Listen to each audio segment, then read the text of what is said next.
Everyone, class 11th RBSC and CBSE विषय Hindi. Dear student, आज हम न्यू चैप्टर स्टार्ट कर रहे हैं, चैप्टर नंबर 15। ठीक है, पाठ का नाम है घर की याद और इसके कवि हैं भवानी प्रसाद मिश्र। ठीक है, सबसे पहले हम भवानी प्रसाद मिश्र का जीवन परिचय पढ़ेंगे। इनका जन्म सन 1913 में टिगरिया गांव में हुआ था। इनकी प्रमुख रचनाएं सतपुड़ा के जंगल, सन्नाटा, गीत फरोश, चकित है दुख, बुनी हुई रस्सी, खुशबू के शिलालेख, अनाम तुम आते हो। पर इन्हें प्रमुख सम्मान साहित्य अकादमी, मध्य प्रदेश शासन का शिखर सम्मान, दिल्ली प्रशासन का गालिब पुरस्कार एवं पद्मश्री से अलंकृत किया गया। इनकी मृत्यु सन 1985 में हुई। सहज लेखन और सहज व्यक्तित्व का नाम है भवानी प्रसाद मिश्र। कविता और साहित्य के साथ साथ राष्ट्रीय आंदोलन में जिन कवियों की सक्रिय भागीदारी थी उनमें से ये प्रमुख थे। ठीक है, गांधीवाद पर आस्था रखने वाले मिश्र जी ने गांधीवाद में के हिंदी खंडों का संपादन कर कविता और गांधी जी के बीच सेतु का काम किया। भवानी प्रसाद मिश्र की कविता हिंदी की सहज लय की कविता है।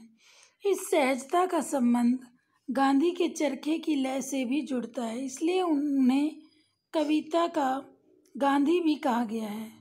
मिश्र जी की कविताओं में बोलचाल के गद्यात्मक से लगते वाक्य विन्यास को ही कविता में बदल लेने की अद्भुत क्षमता है। इसी कारण उनकी कविता सहज और लोक के अधिक करीब है।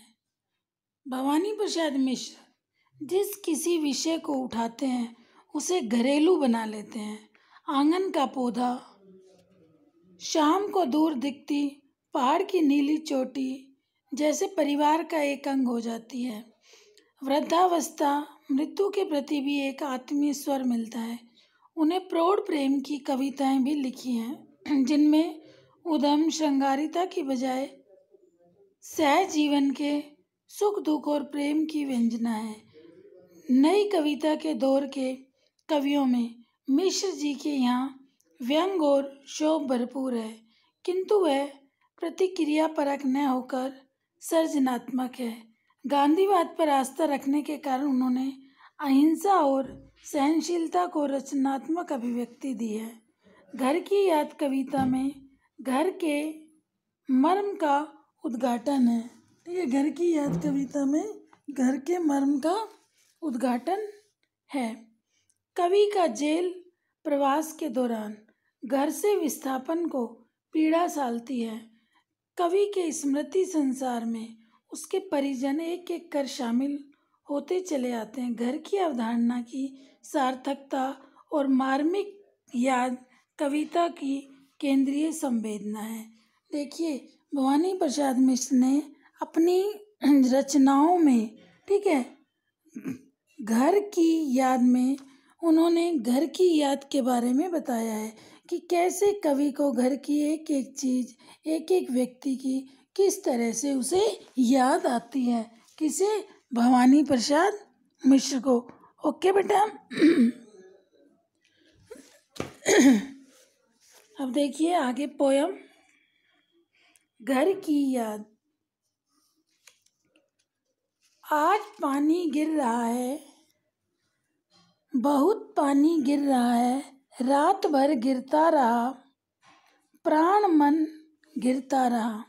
बहुत पानी गिर रहा है, घर नजर में तिर रहा है, घर की मुझसे दूर है जो, घर खुशी का पुर है जो। देखिए कवि भवानी प्रसाद मिश्र जी क्या कह रहे हैं इसमें, इस कविता में घर की याद। देखिए हार्ड वर्ड देखिए, प्राण मन गिरना, मन में छा जाना, प्राण मन गिरना, मन में छा जाना, तिरना तैरना। ठीक है, तिरना तैरना। ओके बेटा।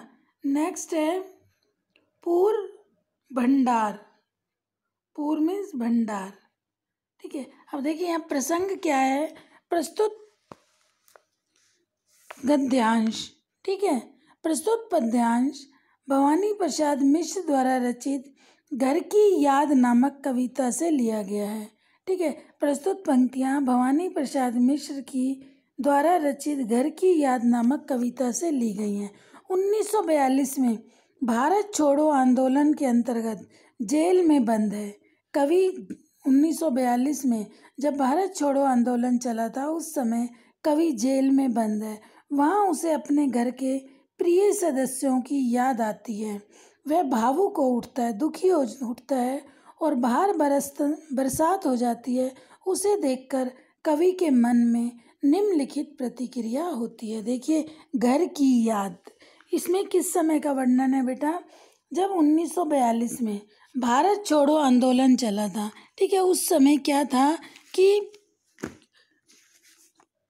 भारत छोड़ो आंदोलन के समय कवि को जेल में बंद कर दिया गया था।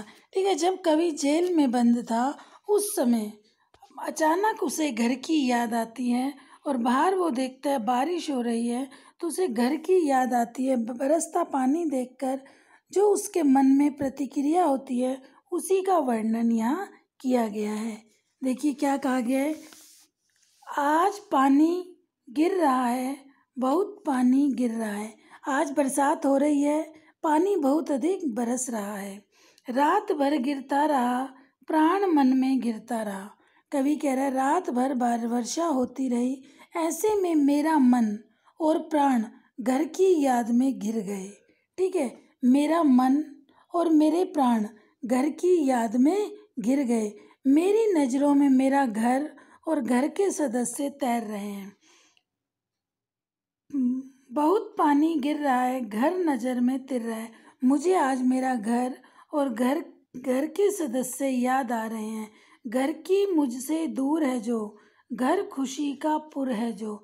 कवि क्या कह रहे हैं, एक एक करके मुझे सबकी याद आ रही है। मेरा घर खुशियों का भंडार, पुर मीन्स भंडार। मेरा जो घर है वो खुशियों का भंडार है, परंतु दुर्भाग्य से वही आज मुझसे दूर हो गया है।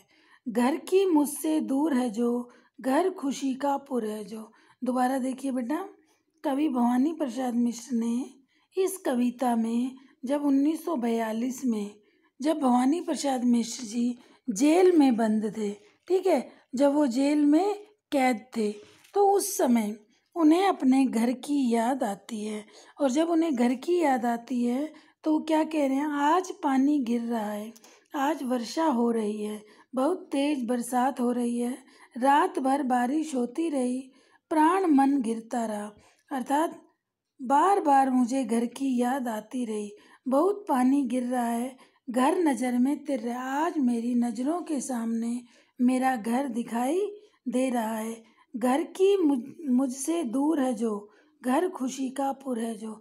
आज दुर्भाग्यवश मैं घर में नहीं हूँ, अर्थात घर मुझसे दूर हो गया, लेकिन जो मेरा घर था, जो मेरा घर है वो खुशियों का भंडार है, पुर मीन्स भंडार।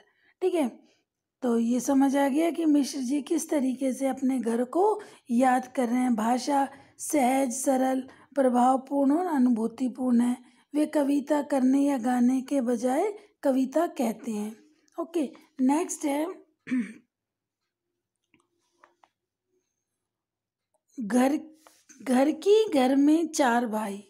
क्या कह रहे हैं सुमित्रा नंदन, ये सॉरी भवानी प्रसाद जी, घर की घर में चार भाई, मायके में बहन आई बाप के घर, हाय रे परिताप के घर। देखिए कवि क्या कह रहा है, घर की घर में चार भाई, मायके में बहन आई बाप के घर, हाय रे परिताप के घर। परिताप कष्ट या दुख, प्रसंग वही चल रहा है। ठीक है, कवि अपने भाई बहनों और उनके आपसी प्रेम की गहरी याद आ रही है। कवि क्या कहता है, मेरे घर में चार भाई हैं, घर की घर में चार भाई हैं, मेरी विवाहिता बहन भी घर आई हुई है, मायके में बहन आई, मेरी बहन भी अपने मायके से ससुराल से घर आई हुई है। जब वह अपने पिता के घर आई होगी तो यह सोचा होगा कि अपने बहन भाइयों से मिलूंगी। मायके में बहन आई बाप के घर, हाय रे परिताप परिताप के घर। देखिए, जब उसने सोचा होगा घर जाऊंगी, सबसे मिलूंगी, परंतु मुझे न पाकर वह बहुत दुखी हुई होगी। तब उसने अपने पिता का घर कष्ट का घर प्रतीत हुआ होगा। देखिए, कवि क्या कह रहा है, घर में बहन आई, 4 भाई घर में रहते हैं, ठीक है, और मेरी बहन भी ससुराल से मायके में आई हुई है। कवि क्या कह रहा है, जब बहन आई होगी, बहन आई बाप के घर, जब वो मायके आई होगी तो उसने क्या सोचा होगा कि मैं सबसे मिलूंगी, ठीक है, और जब मुझे नहीं देखा होगा तो हाय रे परिताप के घर, तो वो कितनी दुखी हुई होगी। समझ आ गया। नेक्स्ट है, घर में सब जुड़े हैं। घर में सब जुड़े हैं, सबकी इतने कब जुड़े हैं। 4 भाई 4 बहनें, भुजा भाई प्यार बहनें। देखिए, कवि क्या कह रहा है, मेरे घर में सब भाई आपस में प्रेम के कारण बहुत गहरे जुड़े हुए हैं। घर में सब जुड़े, मेरे सारे भाई घर में आपस में बहुत ही प्रेम से सब जुड़े हुए हैं, अर्थात सब में बहुत अधिक प्रेम है। 4 भाई 4 बहनें, कवि कह रहा है कि हमारे अंदर भाईचारा बहुत कम देखने में आता है। मेरे 4 भाई हैं, मेरे घर में सब भाई आपस में प्रेम के कारण बहुत गहरे जुड़े हुए हैं, उनमें गहरा लगाव और प्रेम है। ऐसा भाईचारा कवि कह रहा है कि बहुत कम देखने को मिलता है। मेरे 4 भाई हैं, मेरे घर में मेरे 4 भाई हैं, ठीक है, वे सबके सब भुजा के समान सहयोगी हैं। 4 भाई 4 बहनें, भुजा भाई प्यार है बहनें, वे सबके सब भुजा के समान एक दूसरे के सहयोगी कर्मशील और बलिष्ठ हैं। मेरी बहन भी 4 हैं, वे चारों स्नेह की भंडार हैं। देखिए, जेल में कवि अपने घर के सभी सदस्यों को याद कर रहा है और कैसे कह रहा है कि बारिश हो रही है, आज उसे अपने घर की याद आ रही है। घर में उसके 4 भाई हैं, भाइयों में आपस में बहुत अधिक प्रेम है। जैसा प्रेम उनके भाइयों में और उसमें आपस में है, ऐसा भाईचारा कहीं और नहीं देखने को मिलता। और फिर कवि क्या कह रहे हैं, बहन भी मायके आई हुई है, और जब बहन मायके आके देखेगी कि मैं नहीं हूँ, मुझसे नहीं मिलेगी, तो वो कितना दुखी होगी। और 4 बहन 4 भाई सब में आपस में बहुत ज़्यादा प्रेम है। घर में सब जुड़े हैं, सबकी इतने कब जुड़े हैं। 4 भाई 4 बहनें, भुजा भाई हैं और प्यार बहनें, बहनें जो हैं वो प्यार का भंडार हैं, ठीक है। कवि अपनी बहनों को याद कर रहा है, ठीक है। कवि कहाँ पर है, जेल में। किस समय की बात की जा रही है, किस समय की बात है ये, सन 1942 के समय की, जब कवि जेल में बंद है और उसे अपने घर के सभी सदस्यों की याद आ रही है, ठीक है। इसके बाद देखिए, और माँ बिन पड़ी मेरी, और माँ बिन पड़ी मेरी, दुख में वह गड़ी मेरी, माँ की जिसकी गोद में सिर, रख लिया तो दुख नहीं फिर। कवि क्या कह रहे हैं, हार्ड वर्ड देखिए, गड़ी, गड़ी मीन्स डूबी, ठीक है, गड़ी डूबी। नेक्स्ट है, स्नेह धारा प्रेम की भावना, स्नेह धारा प्रेम की भावना, ओके। और फैलाओ, पसारा, पसारा मीन्स फैलाओ। देखिए, कवि क्या कह रहा है इसमें, प्रसंग वही पूर्व का ही अपना चल रहा है, ठीक है, कि कवि जेल में बंद है, उसे घर की याद आ रही है। अब वो अपनी ममतामयी माँ की स्मृति में उसे झकझोर कर रख देती है, और माँ को याद करते हुए क्या कह रहा है, मेरी माँ बेचारी अनपढ़ है, और माँ बिन पढ़ी मेरी, मेरी माँ अनपढ़ है, वह मेरे वियोग के दुख में डूबी हुई होगी, दुख में वह गड़ी मेरे, वो मेरे दुख में, मेरे वियोग में कितनी दुखी हो रही होगी। माँ की जिसकी गोद में सिर, वह इतनी ममतामयी है कि यदि मैं उसकी गोद में एक बार सिर रख लूं तो फिर कोई दुख मेरे पास नहीं फटक सकता। क्या कह रहा है? माँ की जिसकी गोद में सिर रख लिया तो दुख नहीं। फिर कवि कह रहे हैं कि मैं जब एक बार अपनी माँ की गोद में सिर रख लूं तो कोई दुख मेरे निकट नहीं आ सकता। ठीक है, माँ। तो देखिए कवि यहाँ किसको याद कर रहे हैं? अपनी माँ को। माँ के बारे में क्या बता रहा है कि माँ बिन पढ़ी मेरी माँ जो है वो अनपढ़ है। दुख में वह गड़ी मेरी, और आज वो मेरे वियोग में कितनी दुखी हो रही होगी। माँ की जिसकी गोद में सिर रख लिया और दुख नहीं। फिर कवि क्या कह रहे हैं कि जब मैं अपनी माँ की गोद में सिर रख लेता था तो कोई दुख मेरे पास नहीं फटकता था। हो गया। नेक्स्ट देखिए, माँ जिसकी स्नेह धारा का यहाँ तक भी पसारा, उसे लिखना नहीं आता जो कि उसका पत्र पाता। माँ की जिसकी स्नेह धारा का यहाँ तक भी पसारा, उसे लिखना नहीं आता जो कि उसका पत्र आता। कवि क्या कह रहा है यहाँ पे कि मेरी माँ की स्नेह धारा का फैलाव यहाँ कारागृह तक भी है। यहाँ भी मैं उसकी ममता का स्पर्श अनुभव कर रहा हूँ। ठीक है, माँ की जिसकी स्नेह धारा का यहाँ तक भी पसारा, मैं यहाँ भी उसकी स्नेह धारा को याद कर रहा हूँ। मेरी माँ अनपढ़ है, वह लिखना नहीं जानती। ठीक है, उसे लिखना नहीं आता जो कि उसका पत्र पाता। कवि क्या कह रहा है कि माँ अनपढ़ है, अनपढ़ होने के कारण वो मेरे लिए कोई पत्र भी नहीं लिख पा रही, कोई पत्र नहीं लिख रही, तो जेल में उसका कोई पत्र भी नहीं आया। ठीक है, तो वो मेरे लिए कोई पत्र भी नहीं लिख सकती है।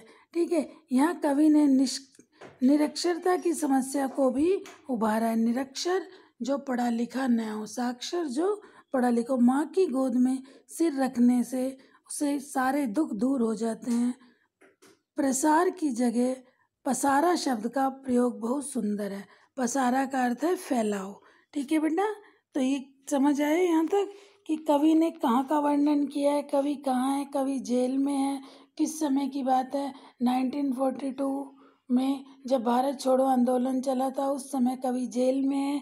जेल में होने पर उसे कैसे अपने घर की याद आ रही है, उसका वर्णन कवि ने इन पंक्तियों के माध्यम से किया। तभी कविता का नाम रखा घर की याद। ठीक है बेटा, आज हम इतना ही पढ़ेंगे। इससे आगे मैं नेक्स्ट क्लास में आपको कराऊंगी। जो भी कराया जाता है बेटा डेली का आप डेली पढ़ें। ओके, कोई भी डाउट हो अपने डाउट्स आप ज़रूर क्लियर करो। ओके, थैंक यू बेटा।